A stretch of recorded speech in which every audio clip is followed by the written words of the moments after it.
I think if I recall correctly, Steve also said he'd eat you. So Really? there's something you didn't know about each other.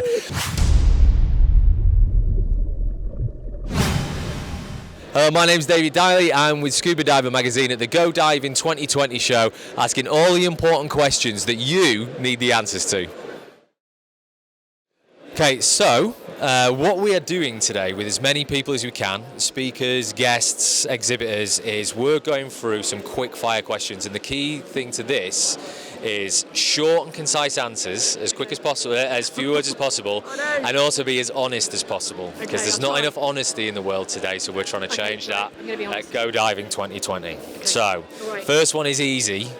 Yep. Who are you and what do you do? So my name's Miranda Krestovnikoff. I can hardly say that.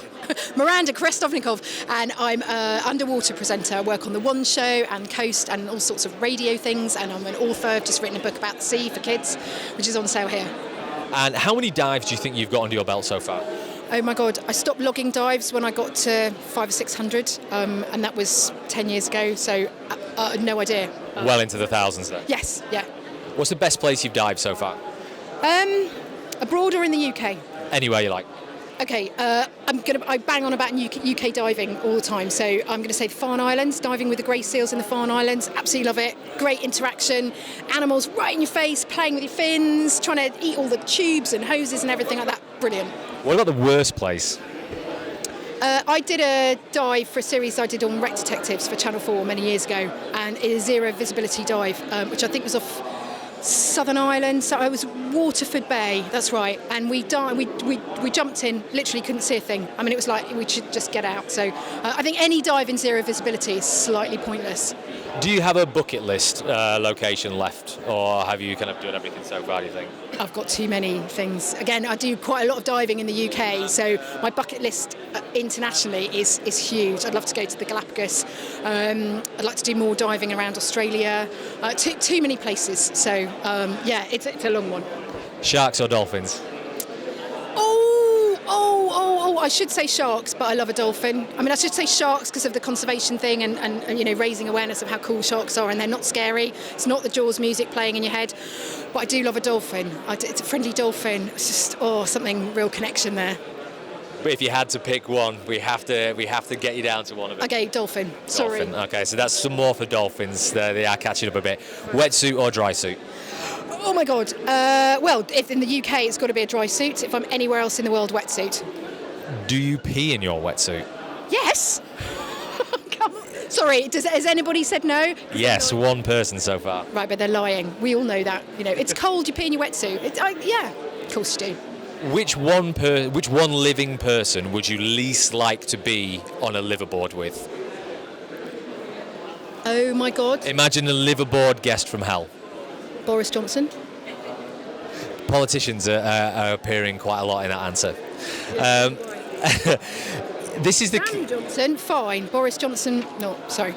This is the question which is dividing people quite a lot, and seems to be the key thing, bit of information that we're getting out of this. So, if you were stranded on a desert island and you had to choose one diver who is at the show today to be with you on the island, but purely as a source of food in the event you have to resort to cannibalism, who would it be? Oh my God, who thinks up these questions? I did last night. So somebody I've got to eat? Yes, well, yes. Okay, so the person with the most muscles surely is Steve Backshall. That's got to be a good food source. Who's the biggest diver? Monty, the biggest diver, maybe here. I don't know. There's some quite large divers, but they look more fat than muscle. So is that I won't press you for names on that. So, okay, yeah, no. So yeah, nobody skinny. I'll go Steve. I'm going to go Steve Backshall. I think if I recall correctly, Steve also said he'd eat you. So really? There's something you didn't know about each other. If there was one thing you could change about diving which would encourage more new people to join the sport, what would that be? Changing in car parks. I've just been at the Girls That Scuba chat, and I think that's the worst thing about diving as a woman.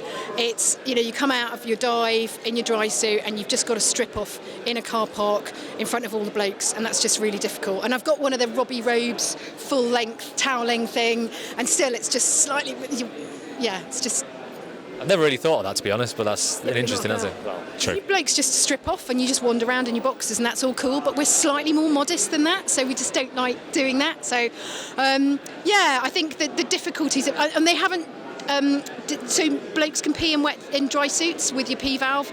They haven't sorted that out for women, so that's a big issue. So I have to take my dry suit off and have a wee, whereas the blokes just pee over the side of the boat. So, yeah, there's a logistical thing there. Any woman in a dry suit will know about this.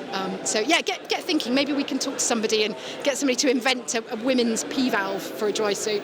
It's not a bad idea. Good answer. Well, thank you very much, Miranda. Really appreciate your time. Thanks. Good job. Thank you very much. Thank you.